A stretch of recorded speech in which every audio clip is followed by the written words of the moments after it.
बात कर रहे हैं बेसिकली अपने पार्टनरशिप, जो कि सबसे ज्यादा नंबर हमें देके जाता है हमारे अकाउंट्स सब्जेक्ट में। ठीक है, पार्टनरशिप के अंदर कई चैप्टर्स बनाए गए हैं, जिसमें हमारा पहला होता है फंडामेंटल। पार्टनरशिप फंडामेंटल होता है। ठीक है, फिर होता है change in PSR, change in PSR.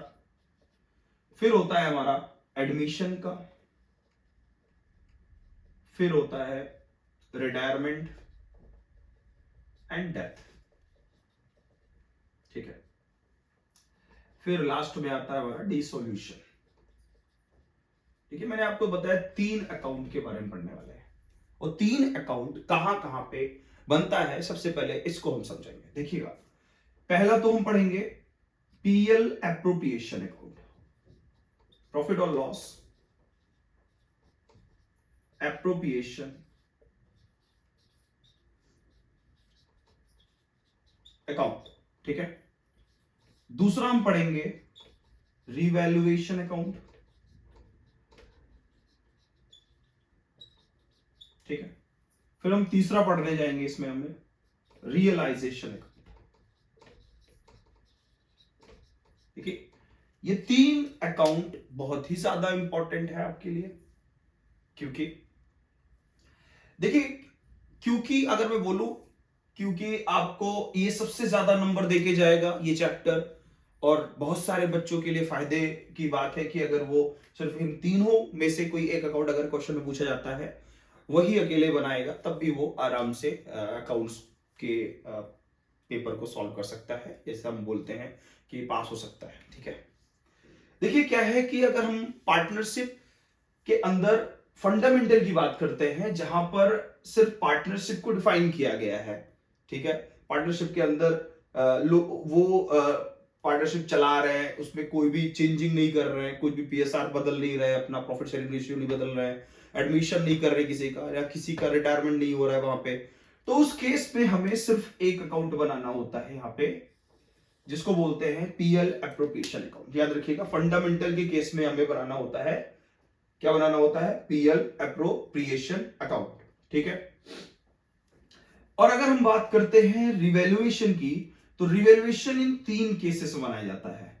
हमारे पीएसआर में चेंजेस हो जाए, या कोई नया एडमिट हो जाए हमारे साथ, या फिर किसी की डेथ, या फिर कोई रिटायर हो जाए, तो इन तीनों केसेस में हमें ये वाला अकाउंट यानी कि रिवैल्यूएशन अकाउंट बनाना होता है। देखिए, क्यों बनाना होता है इसके बारे में भी थोड़ा सा बता देते हैं आपको। क्योंकि अगर कोई भी पार्टनर पहले अपने पीएसआर को डिसाइड कर रखा है, और बाद में वो कहता है कि चलो भैया अभी हम नए पीएसआर की ओर बढ़ते हैं, तो जब नए पीएसआर की ओर बढ़ेंगे, तो कहीं ना कहीं पार्टनर्स की जो एसेट्स होगी और जो लाइबिलिटीज होती है, बात समझिएगा, पार्टनर्स की जो एसेट्स होती है उसमें कुछ चेंजेस आएंगे। ठीक है, अब भाई एक समय पे कोई जो एसेट्स होती है वो फिक्स नहीं होती है। ठीक है, कुछ समय बाद उसकी एसेट्स जो होती है वो घटती बढ़ती रहती है। जैसे आप 1 साल की बात कर लो, 2 साल की बात कर लो, या 3 महीने 4 महीने की बात कर लोगे, तब भी वो एसेट्स घटती बढ़ती रहती है। ठीक है, तो उसी केस में इसमें लिखा भी है, इस चीज को समझिएगा, रिवैल्यू करना। किसको रिवैल्यू करना भाई? एसेट्स और लायबिलिटी को। ठीक है, तो हम फिलहाल के लिए ये समझेंगे इन तीनों केसेस में, जब हमारे पीएसआर में चेंजेस हो जाए, या फिर हमारे साथ किसी का एडमिशन हो जाए, ठीक है, या फिर किसी का रिटायरमेंट हो जाए, इन तीनों केस में कहीं ना कहीं देखा जाए तो हम लोग 3 चीजें पढ़ते हैं। एक तो पढ़ते हैं न्यू प्रॉफिट शेयरिंग रेशियो पढ़ते हैं, एक पढ़ते हैं सैक्रिफाइसिंग और गेनिंग रेशियो पढ़ते हैं, और एक हम पढ़ते हैं हमारा एक सैक्रिफाइसिंग और एक गेनिंग रेशियो। ठीक है, ये 3 प्रकार के रेशियो में चेंजेस हम देखने को मिलते हैं। ठीक है, तो रिवैल्यूएशन अकाउंट आपको ध्यान देना है, इन तीनों के केसेस बनाते हैं, और इकलौता हमारा जो बनता है डिसोल्यूशन के साथ, वो बनता है रियलाइजेशन अकाउंट। ठीक है, रियलाइजेशन का मतलब होता है बेसिकली वसूली खाता। वसूली मतलब यहां पर हम क्या करेंगे, फर्म बंद कर रहे हैं, और फर्म बंद करते समय एसेट्स की वसूली करेंगे। ठीक है, मतलब एसेट्स को बेचेंगे, वहां से पैसे मिलेंगे, और लायबिलिटीज को हम पे करेंगे। ठीक है, तो फिलहाल के लिए हम रियलाइजेशन यहां पर बनाने वाले हैं। ठीक है, हम इन तीनों के फॉर्मेट को आपको अभी बताने वाले हैं। इन तीनों के फॉर्मेट में क्या क्या चीजें इंपॉर्टेंट रखनी है, क्या क्या चीजें आपको याद करके रखना है। ठीक है, अगर आपके सामने ये क्वेश्चंस आते हैं तो आप बिल्कुल भी हेजिटेट ना हो और इस क्वेश्चन को बहुत इजीली तरीके से कर लें। ठीक है, तो चलिए शुरू करते हैं हमारा पहला अकाउंट जो कि पीएल एप्रोप्रिएशन अकाउंट है। तो फंडामेंटल के अंदर वही होता है कि जो पार्टनरशिप बन चुकी है उसको हम कैरी ऑन कर रहे हैं, आगे चला रहे हैं। ठीक है, तो आगे चलाते चलाते ऑब्वियसली बात है हम लोग एक फिक्स टाइम पे अकाउंटिंग करते हैं जिसके अंदर पीएल एप्रोप्रिएशन बनाते हैं हम लोग। तो इसमें सबसे पहले आपको याद रखना है हमारा जो नेट प्रॉफिट है उसको लेके आना है यहाँ पे, नेट प्रॉफिट। ठीक है, और ये कहां से आया है, पीएल अकाउंट से आया है।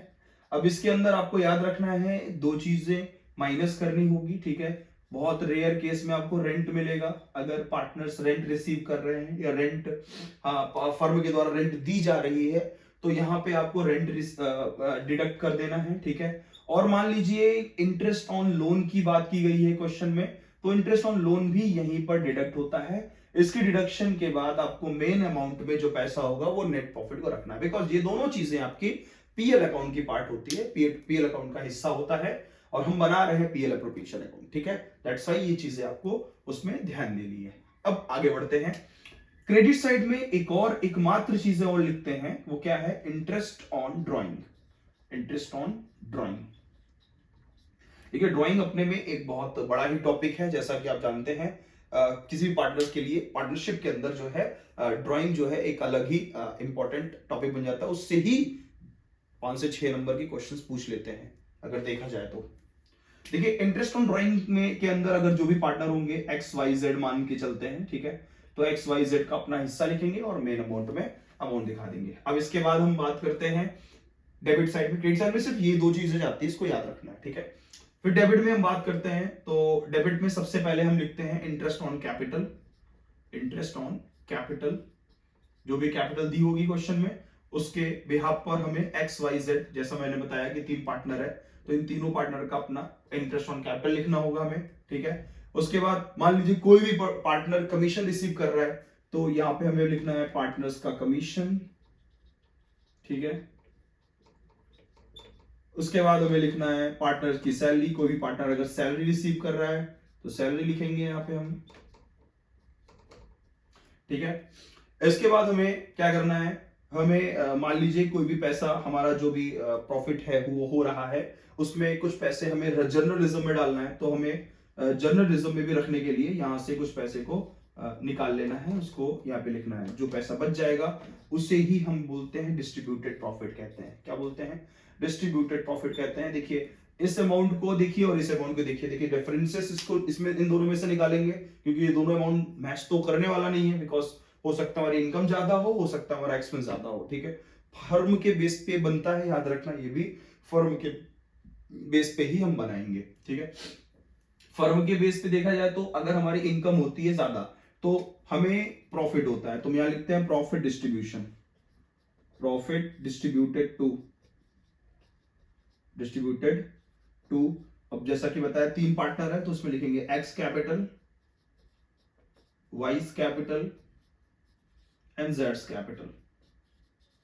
ठीक है, इस प्रकार से लिखेंगे। मान लीजिए एक्सपेंस ज्यादा होता है, ठीक है, तो हमें यहां पे लिखना होगा लॉस